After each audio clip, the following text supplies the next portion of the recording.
Bismillahirrahmanirrahim.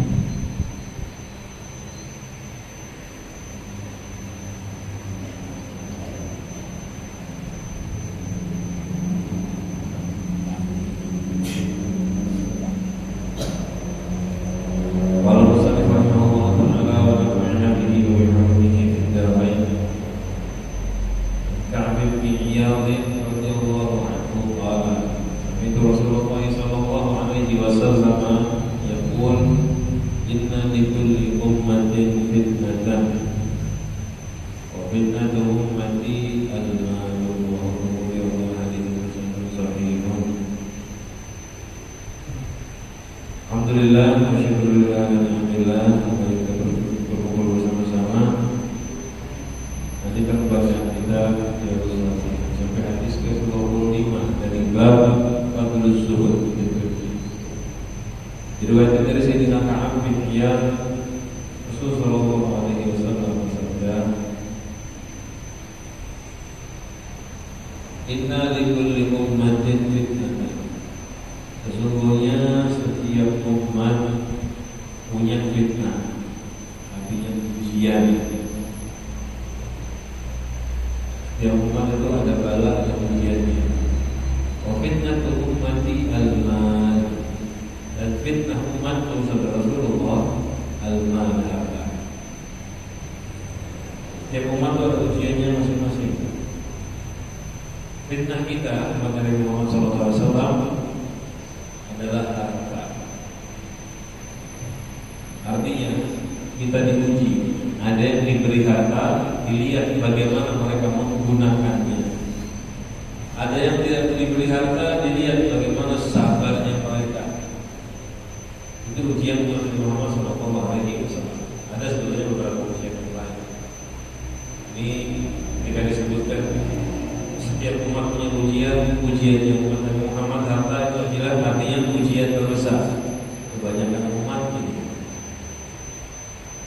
Hadirin kita rasakan semua. Mungkin ada yang pernah melewati dua fase, dua jenis ujian ini. Ujian pertama itu diuji gak punya harta.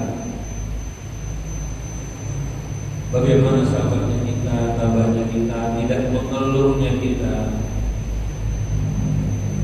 Orang itu sesulit-sulitnya biasanya tetap diberikan oleh Allah nafkah wajib. Kita itu walaupun tidak diberi harta, tapi pasti dijamin hidup. Cuma dia sedikit sekali. Serendah-rendahnya orang itu, setidak dimilikinya harta, Allah yang menjamin dia nafkah hidup. Nafkah hidup itu ya sesuatu yang meluruskan atau menegakkan tulang sulbi kan.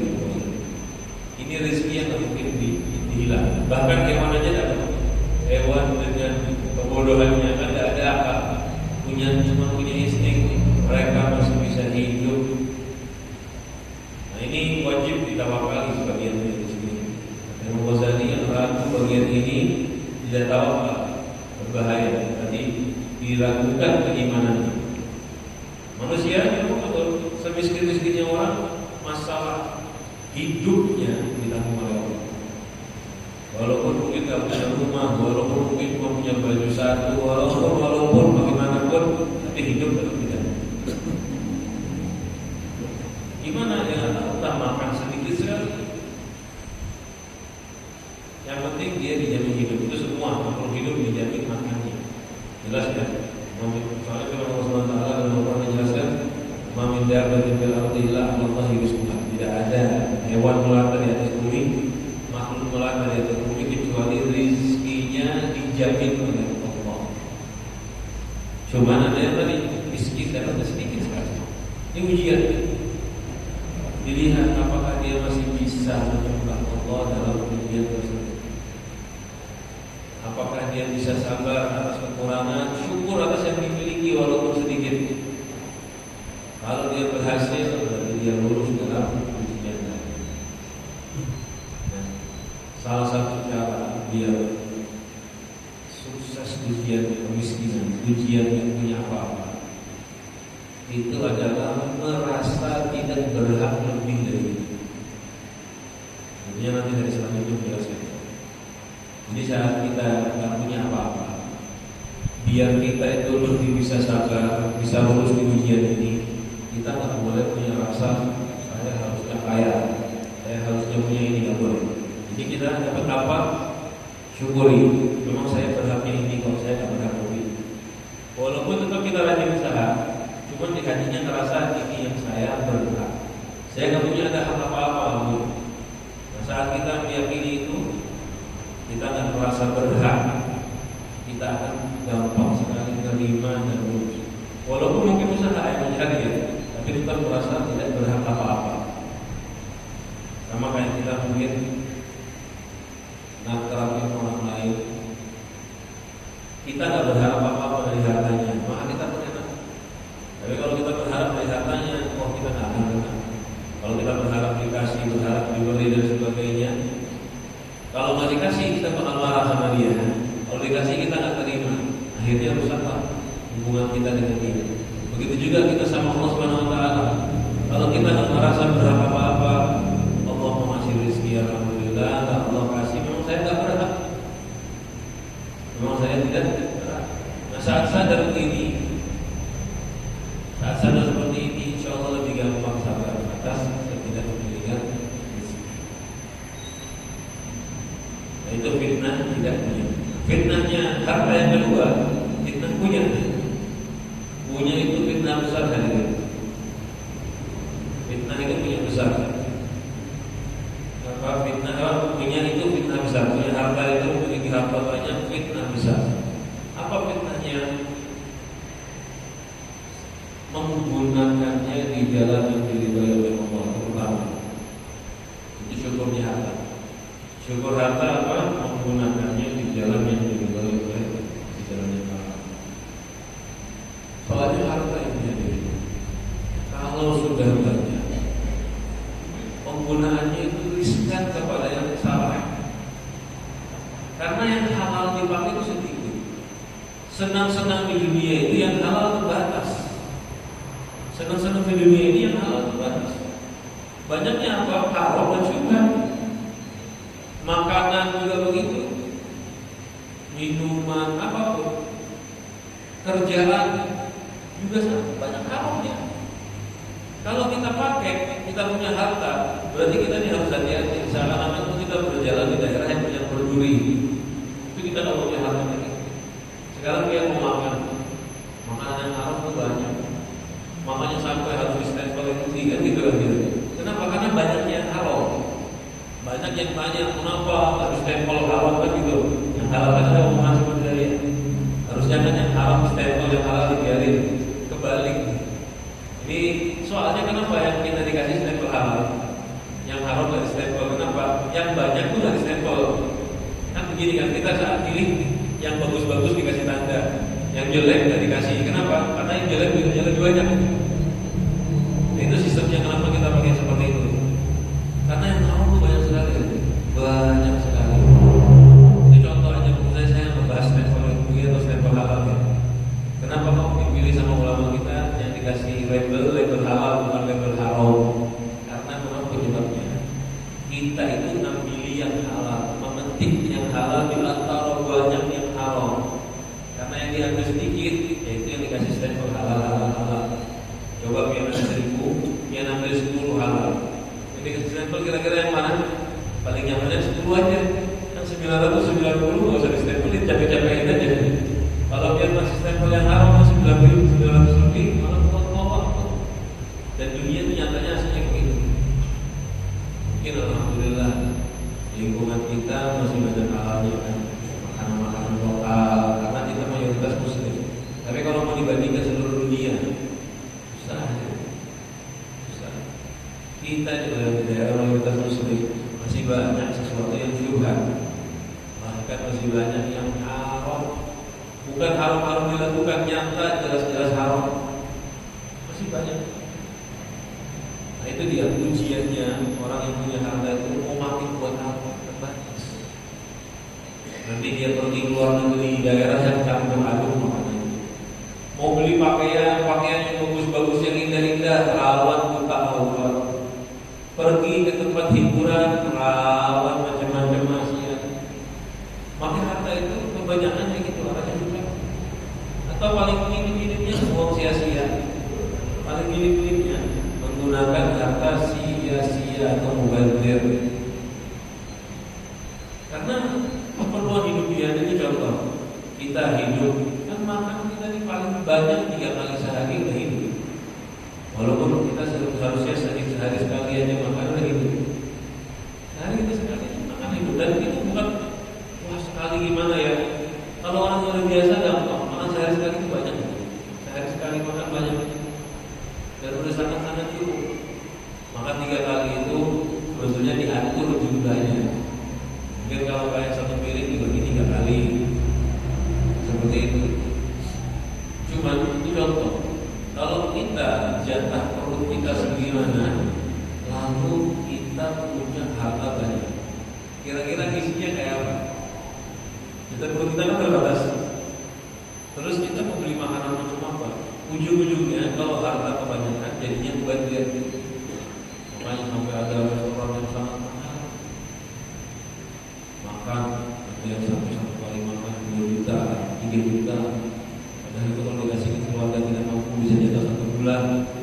Kita cuma sekali makan bersisa kira-kira. Kemana larinya itu? Mubazir, berlebihan.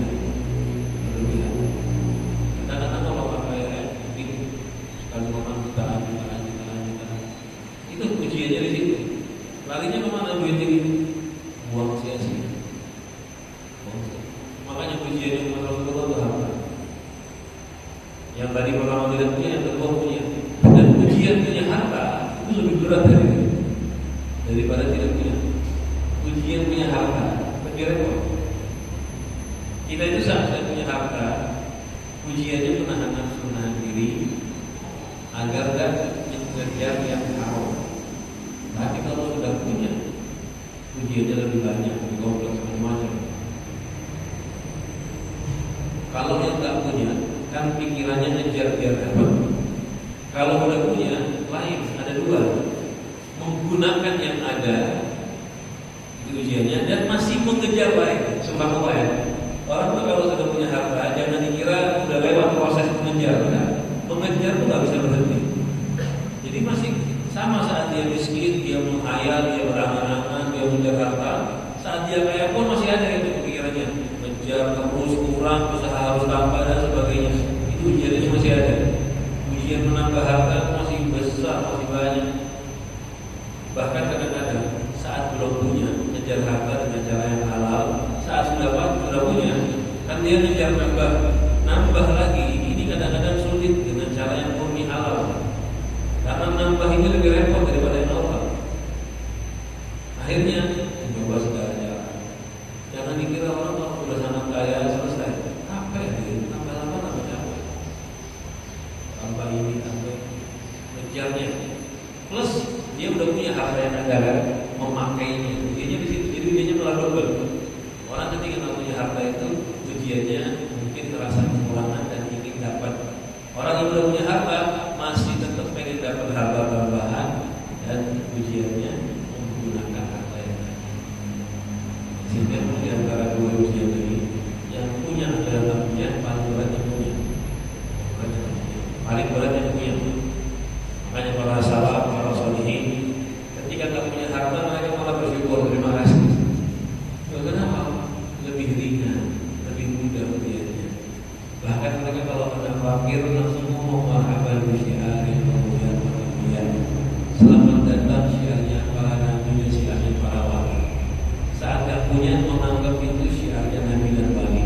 Dan memang betul, Nabi Muhammad itu walaupun punya harta banyak dihabiskan sesaat. Nabi Muhammad itu dengan gampangnya ngambilkan harta selama 1 hari, setengah hari, selama 1 jam dihabiskan. Karena tahu beliau tidak punya itu lebih mudah, lebih ringan daripada. Begitu hadirin, ini gambaran umumnya bahwa setiap umat itu ada fitnah. Fitnahnya kita Rasulullah SAW adalah harta. Yang sabar jika tidak punya. Jangan merasa berhak ingin mengejar, minta, menuntut kepada Tuhan. Jangan, sabar saja nikmat yang ada. Kalau memiliki harta, hati-hati penggunaannya. Jangan sampai mubazir, apalagi sampai dibuat yang syubhat. Nauzubillah, sampai terkena yang susah. Orang kalau punya harta ada zakat, ada kewajiban nafkah, ada wajib nolong orang lain dan sebagainya. Tugasnya lebih banyak. Kalau dipikir-pikir ya, orang kaya tugas hartanya lebih banyak, di akhirat lebih lambat dihisab, paling akhir masuk surga. Orang fakir tugas di dunianya sedikit, cuma sabar. Nanti di akhirat paling cepat dihisab, paling cepat masuk. Enak mana? Coba kalau dibandingkan yang kaya itu, orang yang kaya tugas di dunianya lebih banyak, kan ngurusin duit macam-macam, zakat dan sebagainya. Di akhirat otomatis hisabnya paling lambat, paling lama. Kalau paling lama dihisab, terakhir masuk surga. Yang fakir tugas di dunianya sedikit, tidak ada macam-macam. Orang zakat dia tak kena zakat, orang wajib haji dia tak wajib haji. Tugas di dunianya lebih sedikit. Nanti di akhirat hisabnya tidak ada hisab apa, orang dia punya apa-apa.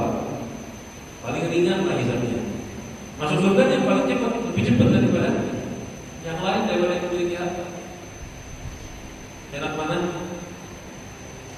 Kalau berani jawab ya enak fakir kan begitu kan. Gampang tuh, di dunianya lebih enak, di akhirat masuk surga duluan.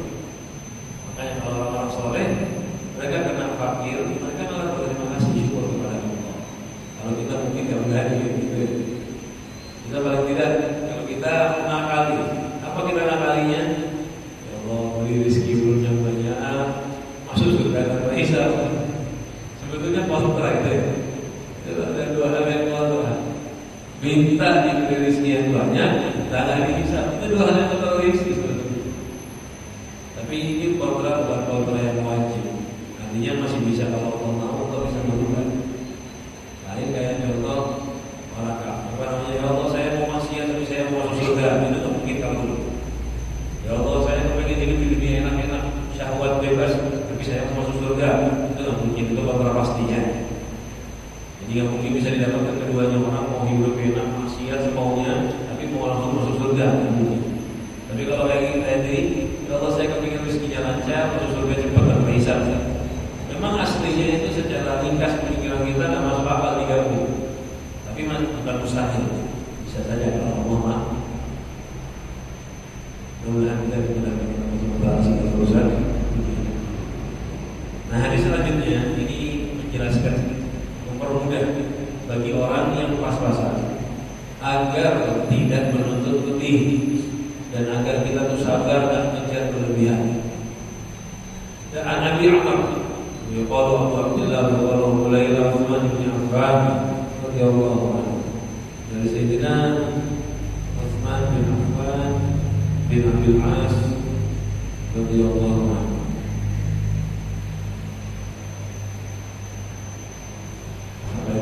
Beliau ya, sahabat paling mulia ketiga dari Nabi Muhammad SAW. Setelah kita baca 481 hadis sekali 482 baru ketemu riwayat Sayyidina Utsman. Jadi awal kita belum ketemu riwayat Sayyidina Utsman bin Affan. Abu Bakar sudah, Sayyidina Umar sudah. Sayyidina Utsman ini salah seorang sahabat yang terkenal melakukan 3 hijrah. Hijrah pertama ke Habasyah, hijrah kedua ke Habasyah. Jadi beliau hijrahnya bisa dibilang 2 kali, ke Habasyah dan ke Madinah. Bisa dibilang 3 kali karena ke Habasyahnya 2 kali.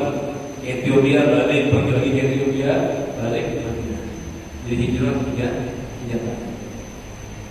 Sahabat yang istimewa, yang sangat dekat dengan Rasulullah SAW. Yang mengislamkan Sayyidina Utsman yang Abu Bakar Siddiq. Islamnya berkata Abu Bakar Siddiq. Jadi yang ngajak ke Islam Sayyidina Abu Bakar Siddiq. Iman dengan Rasulullah SAW. Dan tidak ada orang yang menikah dengan anaknya Nabi lebih dari 1. Kecuali Sayyidina Utsman bin Affan. Beliau menikah dengan 2 anaknya Rasulullah SAW, tapi bergantian. Siti Zainab pertama nikah dengan Nabi Muhammad. Sayyidina Utsman menikah dengan Ruqayyah. Ruqayyah meninggal nikah lagi dengan anaknya Rasulullah yang kedua, Ummul Kulthum. Fatimah menikah dengan Sayyidina Ali. Dan Rasulullah ada riwayat ketika istrinya Sayyidina Utsman yang kedua Ummul Kulthum meninggal, Rasulullah mengatakan seandainya aku ada anak lagi, akan aku nikahkan lagi dengan dia. Sampai seperti itu kasih sayang Rasulullah dengan Sayyidina Utsman bin Affan. Makanya memang beliau hadisnya sedikit ya. Hadis beliau itu cuma 164 hadis. 164. Di Bukhari ada 8, di Muslim ada 5. Bukhari ada 8, Muslim ada 5. Hanya kita dari awal bukan cuma sedikit saja. Ya, di sini pun juga bukan hadis riwayat Bukhari Muslim, tapi riwayat Tirmidzi. Beliau lahir 6 tahun setelah tahun gajah. Kemudian dari Rasulullah SAW 6 tahun. Kita perlu beliau ya. Beliau meninggal di hari Jumat tanggal 18 Dzulhijjah. Subhanallah, bulannya sama, sekitar 4 hari yang lalu meninggal. 18 Dzulhijjah, hari Jumat 18 Dzulhijjah.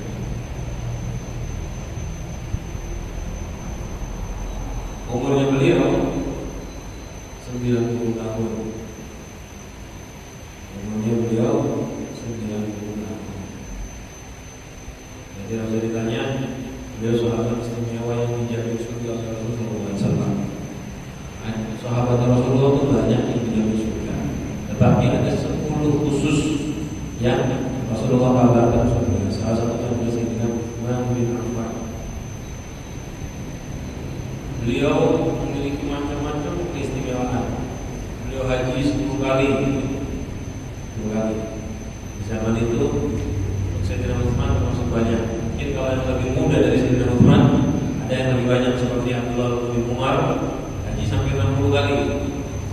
Kalau Sayyidina Utsman 10 kali karena memang beliau kan umurnya enggak kan baru mulai bisa haji itu tahun-tahun terakhir Rasulullah hidup. Jadi yang masih Rasulullah meninggal masih kecil, hajinya bisa banyak. Kalau yang Rasulullah meninggal dia sudah tua, ya hajinya tinggal seumuran umurnya saja, sedikit sebanyak. Sayyidina Utsman ini beliau mengorbankan banyak untuk Rasulullah SAW, mengorbankan banyak untuk Sayyidina Muhammad Sallallahu Alaihi Wasallam.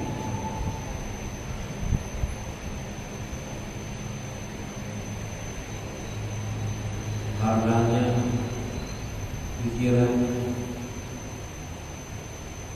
dan satu-satunya sahabat yang punya julukan Dzul-Nurain. Dan juga beliau sahabat yang dikenal dengan julukan Manistahiyat minhu Malaikatur Rahman. Malaikat rahmat malu kepada Sayyidina Utsman. Yang pertama, malaikat malu itu Siti Khadijah dulu. Malaikat malu kepada seseorang di zaman Nabi pertama Siti Khadijah. Yang kedua, Sayyidina Utsman bin Affan. Kenapa mau malu? Karena Sayyidina Utsman itu benar-benar menjaga dirinya, menjaga auratnya.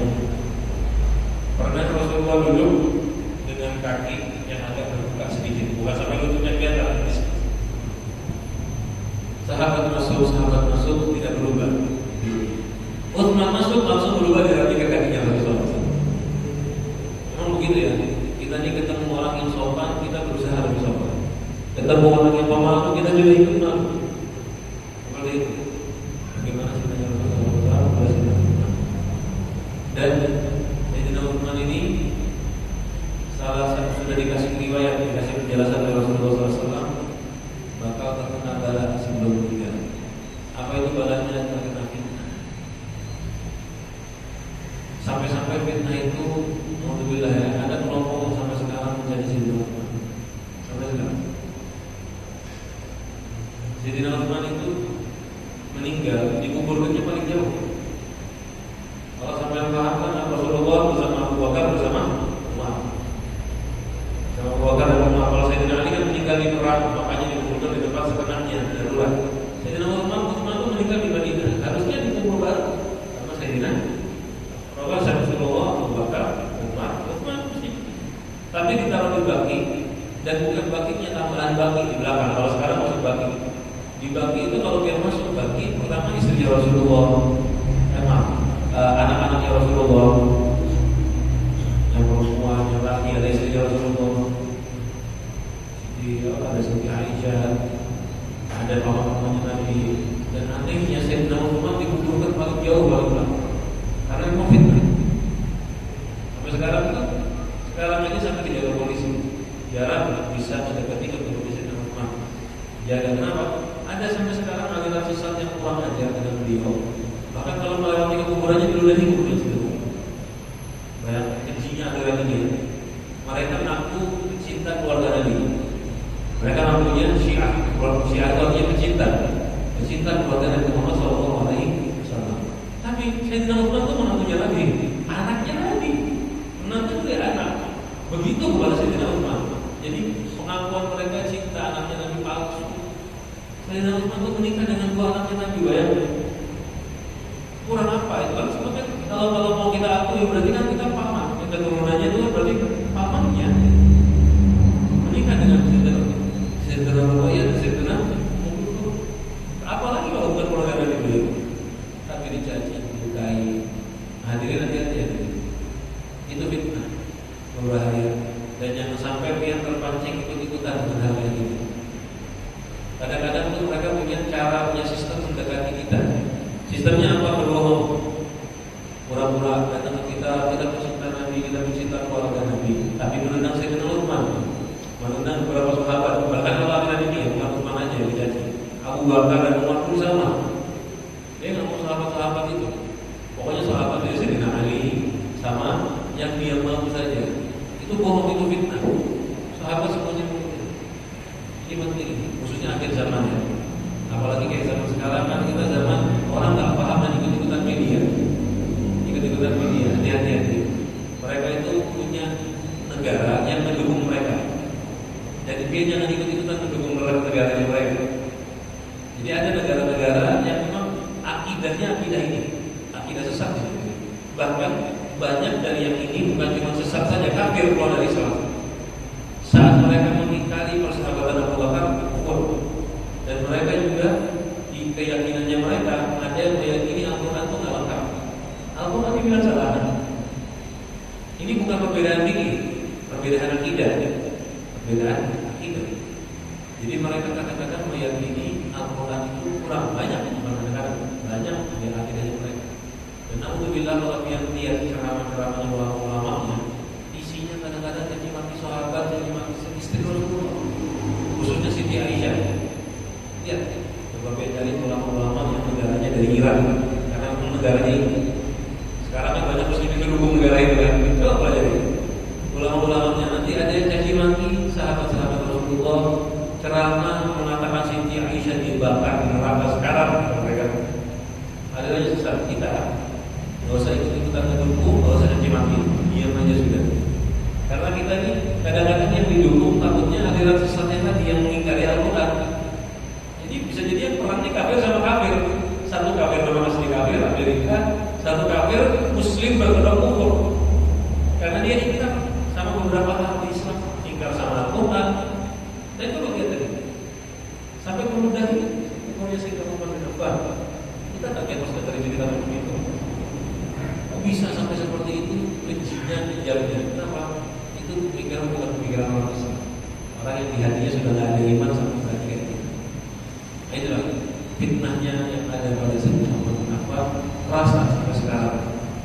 Sampai sekarang jahatnya semua orang yang menodai Islam, yang menyakiti Islam. Mending kalau ngaku kafir selesai. Mereka tak mau ngakunya Islam, tapi mencaci maki sahabat, mencaci istri Muhammad SAW. Sampai-sampai kata ulama, salah satu penyebab banyak riwayat dari Sayyidina Utsman terputus karena caci maki mereka, fitnahnya mereka. Sampai-sampai seperti itu. Nah, Sayyidina Utsman di sini, radhiyallahu anhu, tadi sudah kita jelaskan yang meninggal dikuburkan di Baqi. Dan beliau meriwayatkan satu hadis istimewa dari Muhammad SAW. Di sini pelengkap dari hadis yang kita baca tadi. Rasul bersabda, "Laisa min agama Ibnu Adam itu nggak punya hak pada selain beberapa hak itu. Jadi hak kita atas rezeki, satu, baitul yaskunuhu, rumah untuk kita tinggali, entah itu pinjam, sewa, ditanggung orang, atau apalagi alhamdulillah punya sendiri. Itu haknya kita di dunia, ada tempat tinggal. Wa thawbun yuwari auratahu, baju yang menutupi auratnya. Wa jilful khubzi, dan roti yang kering, yang keras, roti yang murah, roti seadanya, roti yang tak pakai lauk, wal ma' dan air. Jadi haknya kita yang Allah jamin itu tempat tinggal. Tempat tinggal ini bukan berarti rumah mewah. Kadang-kadang kalau kita melihat tafsir yang lain, walaupun di bawah pohon ada, walaupun pokoknya tempat bernaung dia bisa tidur. Tempat tinggal, bukan rumah ya, tempat tinggal. Baju yang menutup aurat, makanan seadanya. Kalau dulu kan makannya roti, dan disebutnya rotinya roti yang keras, itu kiasan. Jadi apapun makanan yang murah, itu haknya kita. Jadi kita hanya makan kalau kita nasi seadanya dan air. Nah, ulama menafsirkan ini haknya manusia di dunia. Ini haknya kita. Jadi kita tak berhak apa-apa kecuali empat ini. Selebihnya itu karunia, pemberian dari Allah Subhanahu wa taala, nikmat. Haknya kita apa? Cuma empat. Nah, saat orang sadar haknya cuma empat, berarti bagaimana dia kira-kira nuntut ya? Ya Allah, kenapa orang nggak punya kendaraan? Kenapa saya nggak punya mobil? Kenapa saya nggak punya mobil handphone? Kenapa saya nggak punya dari itu? Itu kalau dia nggak paham dia nuntut. Tapi kalau dia udah paham, ya kita kerja. Haknya kita yang tertulis gaji 1 juta misalnya. Kira-kira nuntut 2 juta? Orang tanda tangannya, SK-nya, surat perjanjiannya kan gaji sekian. Kita nggak mungkin nuntut lebih. Orang itu sudah kita ketahui. Ini penting. Hadis ini penting sekali. Kita kalau sudah tahu di agama rezeki kita itu sekian, itu yang wajib, itu sudah selesai. Kita nggak menuntut yang lain. Nah, juga ditafsirkan artinya yang berhak. Kalau empat ini nggak ada hisab ya, rumah biar sekali lagi ya, rumah tempat tinggalnya, kalau kemewahannya ada hisab, tempat tinggalnya nggak ada hisab, pakaiannya nggak ada hisab, kalau pakaiannya cukup, yang wajib, makanan, minuman nggak ada hisab, kalau tadi yang seadanya. Yang dapatkan dari halal, kalau cuma tempat ini nggak dihisab. Selain itu kendaraan dihisab, handphone dihisab, baju double dihisab, duit harta lebih dihisab. Nah, hadis ini penting sekali ya untuk menyempurnakan hadis ini. Dan dalam proses hidup kita kalau kita paham ini, insya Allah kita bakal tenang, kita bakal nyaman, dan banyak orang yang lebih jatahnya sekian, dia mungkin kita lebih. Yang minta lebih, nuntut banyak, tak terima itu orang yang